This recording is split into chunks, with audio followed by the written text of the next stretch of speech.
చూడండి, గలతీయులకు రాసినటువంటి పత్రిక 2వ అధ్యాయము 20వ వచనం. గలతీయులకు రాసినటువంటి పత్రిక 2వ అధ్యాయము 20వ వచనములో, నేను క్రీస్తుతో కూడా సిలువ వేయబడి ఉన్నాను, ఇకను జీవించువాడను నేను కాను, క్రీస్తే నాయందు జీవించుచున్నాడు, నేనిప్పుడు శరీరమందు జీవించుచున్న జీవితము నన్ను ప్రేమించి నా కొరకు తన్ను తాను అప్పగించుకొనిన దేవుని కుమారుని యందలి విశ్వాసము వలన జీవించుచున్నాడు. కాబట్టి ఆ ప్రేమ ఏం చేసిందంటే, నీ కొరకై నా కొరకై తన్ను తాను అప్పగించుకున్నది.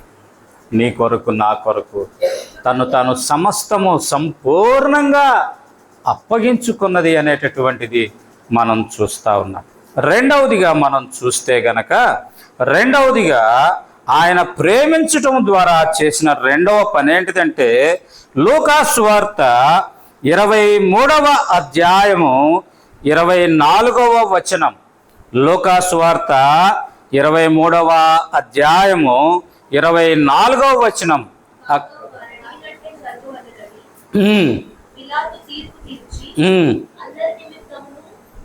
34వ వచనం అమ్మ, 34వ వచనం. కల్వరి శిలువలో ప్రభు పలికినటువంటి మొట్టమొదటి మాట అక్కడ ఉంటుంది. ఏంటంటే, తండ్రి వీరేమి చేయుచున్నారో వీరు ఎరుగరు గనుక వీరిని క్షమించు. కాబట్టి రెండవదిగా ఆ ప్రేమ ఏం చేసిందంటే క్షమించింది. మొదటిది తను తాను అప్పగించుకుంది, రెండవదిగా క్షమించింది అనేది మనం చూస్తూ ఉన్నాం. మూడవదిగా మనం చూస్తాం. చూడండి, ఎఫెసీలకు రాసినటువంటి పత్రిక 1వ అధ్యాయము 6వ వచనం. ఎట్లనగా తన ప్రియుని యందు తాను ఉచితముగా మనకు అనుగ్రహించిన తన కృపా మహిమకు కీర్తి కలుగునట్లు తన చిత్త ప్రకారమైన దయా సంకల్పము చొప్పున యేసుక్రీస్తు ద్వారా తనకు కుమారులుగా స్వీకరించుటకై మనలను ముందుగా తన కోసము నిర్ణయించుకొని, మనము తన ఎదుట పరిశుద్ధులమును నిర్దోషులమునై ఉండవలని జగత్తు పునాది వేయబడక మునిపే ప్రేమ చేత ఆయన క్రీస్తులో మనలను. కాబట్టి మూడవదిగా ఆయన మనల్ని ఏర్పరచుకుంది. ఆ ప్రేమ ఏర్పరచుకుంది దేనికంటే, ఆయనకు కుమారులముగా కుమార్తెలముగా మనం ఉండేదాని కొరకై ఆ ప్రేమ మనల్ని ఏర్పరచుకున్నట్లుగా మనం చూస్తాం. ఎప్పుడు ఏర్పరచుకుంది అంటే, ఎప్పుడు? జగత్తుకు పునాది వేయబడక మునిపే. జగత్తుకు పునాది వేయబడక మునిపే ఆయన మనల్ని ప్రేమ చేత ఏర్పరచుకున్నట్లుగా మనం చూస్తాం. నాలుగవదిగా మనం చూస్తే, యోహాను సువార్త 14వ అధ్యాయము 3వ వచనాన్ని గనక మనం గమనిస్తే, యోహాను సువార్త 14వ అధ్యాయము 3వ వచనం గనక మనం గమనిస్తే, నేను వెళ్ళి మీకు స్థలము సిద్ధపరచ నా ఎడల నేనుండు స్థలంలో మీరును ఉండులాగున మరలా వచ్చి నా యొద్ద ఉండుటకు మిమ్మును తీసుకొని పోవుదును అనేది అక్కడ మనం చూస్తాం. అంటే దాని అర్థం ఏంటిది అంటే, నేను మరలా వస్తా, మరలా వచ్చి ఏం చేస్తాను, నేనుండే స్థలములు. ఎక్కడ? మీకు ఒక స్థలం, అది కాదు. మీకు అక్కడ, నాకు ఇక్కడ కాదు. కాదు, నేను ఎక్కడుంటానో అక్కడ, నేను ఎక్కడుంటానో అక్కడ నేనుండు స్థలంలో మీరును ఉండులాగునా కదా. నిరీక్షణ ఇచ్చాడు ప్రభు. మరలా వస్తాడు, తీసుకొని వెళ్తాడు అనేటువంటి నిరీక్షణ ఆయన ఇచ్చినట్లుగా మనం చూస్తూ ఉన్నాం. నా తర్వాత ఐదవదిగా మనం గమనిస్తే గనక, రోమీలకు రాసినటువంటి పత్రిక 8వ అధ్యాయము 37వ వచనం. రోమీలకు రాసిన పత్రిక 8వ అధ్యాయము 37వ వచనం. ఆయనను మనలను ప్రేమించిన వాని ద్వారా మనము వీటన్నింటిలో అత్యధికమైన విజయము పొందుచున్నాము. వేటిలో అంటే పైన వ్రాయబడింది చూడండి 35. క్రీస్తు ప్రేమ నుండి మనలను ఎడబాపు వాడేవాడు. శ్రమ అయినను, బాధ అయినను, హింస అయినను, కరువైనను, వస్త్రహీనత అయినను, ఉపద్రవమైనను, ఖడ్గమైనను మనలను ఎడబాపు. కాబట్టి ఆ ప్రేమ వీటన్నిటిలో నుండి, దేనిలో నుండి? శ్రమలో నుండి, బాధలో నుండి, హింసలో నుండి, వస్త్రహీనతలో నుండి, కరువులో నుండి, వీటన్నిటిలో నుండి ఆయన మనకు విజయం అనుగ్రహిస్తూ ఉన్నాడు.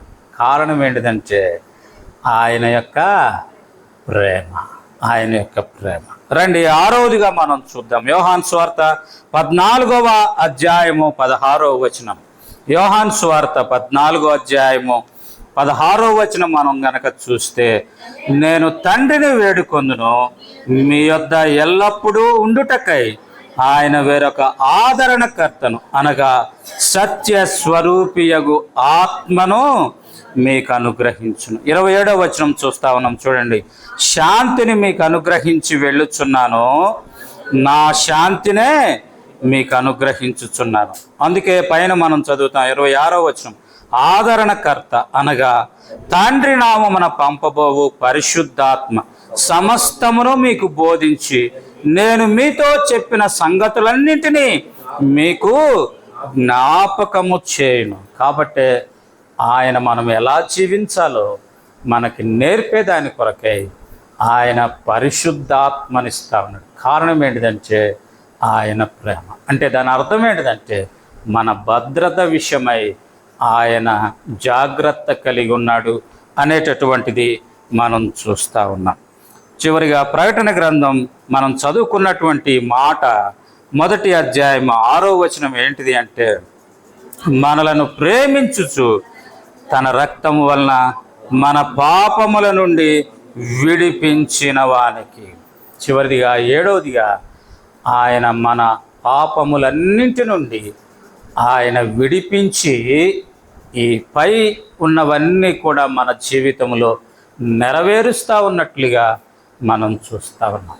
కాబట్టి ఆయన ప్రేమించడం ద్వారా తను తాను అర్పించుకున్నాడు. ఆయన ప్రేమించడం ద్వారా క్షమించాడు.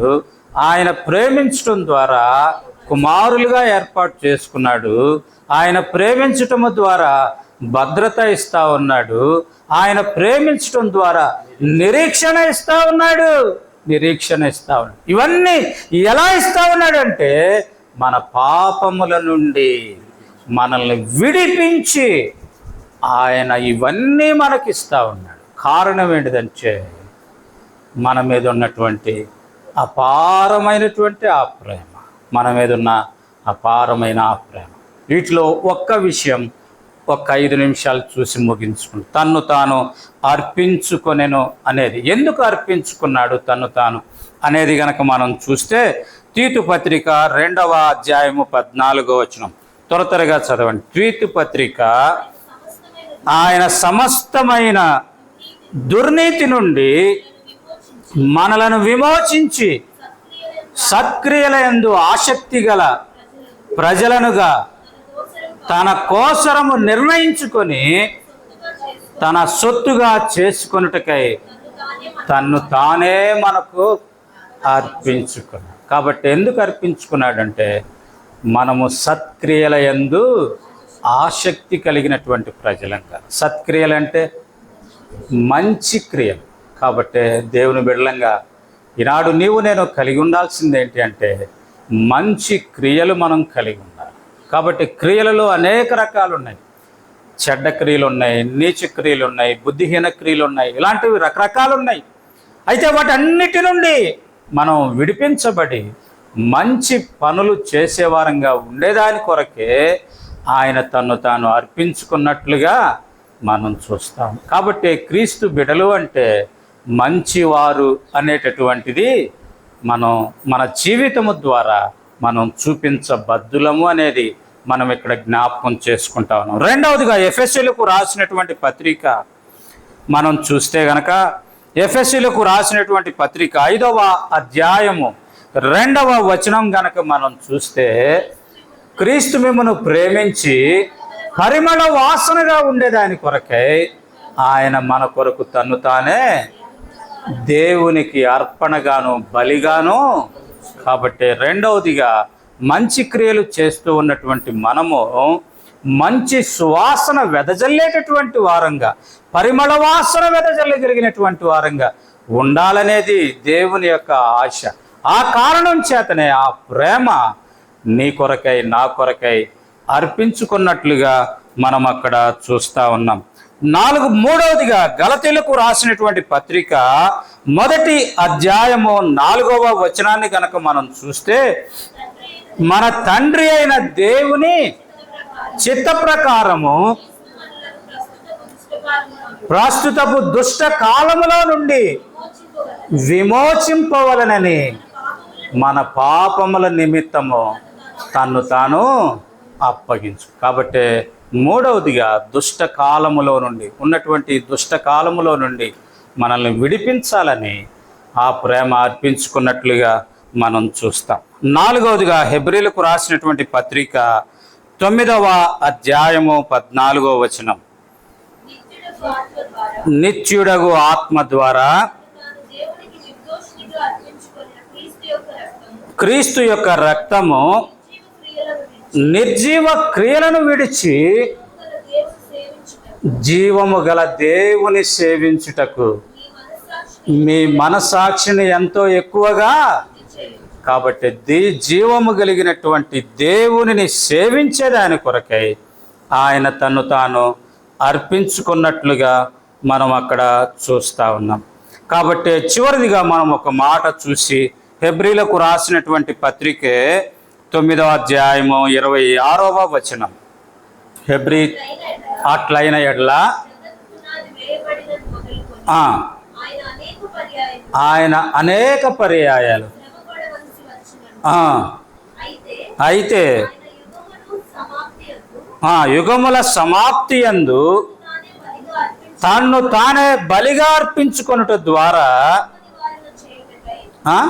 పాప నివారణ చేయుటకై ఒక్కసారే ప్రత్యక్షపడి. కాబట్టి తను తాను అర్పించుకున్నాడు. మనం అదే చూస్తే ఎఫెసీయులకు రాసిన పత్రిక 5వ అధ్యాయము 25వ వచనంలో చూస్తే, తన సంఘమును పవిత్రపరచి నిర్దోషమైనదిగాను కళంకము లేనిదిగాను ముడత లేనిదిగా ఉండేదాని కొరకై ఆయన తన్ను తాను అర్పించుకున్నట్లుగా మనం చూస్తా ఉన్నాం. కనుక ప్రియమైన సహోదరుడా, ప్రియమైన సహోదరి, ప్రశ్న ఏంటి అంటే మన ప్రేమ ఎలాంటిదో మనం చూస్తూ ఉన్నాం. అటువంటి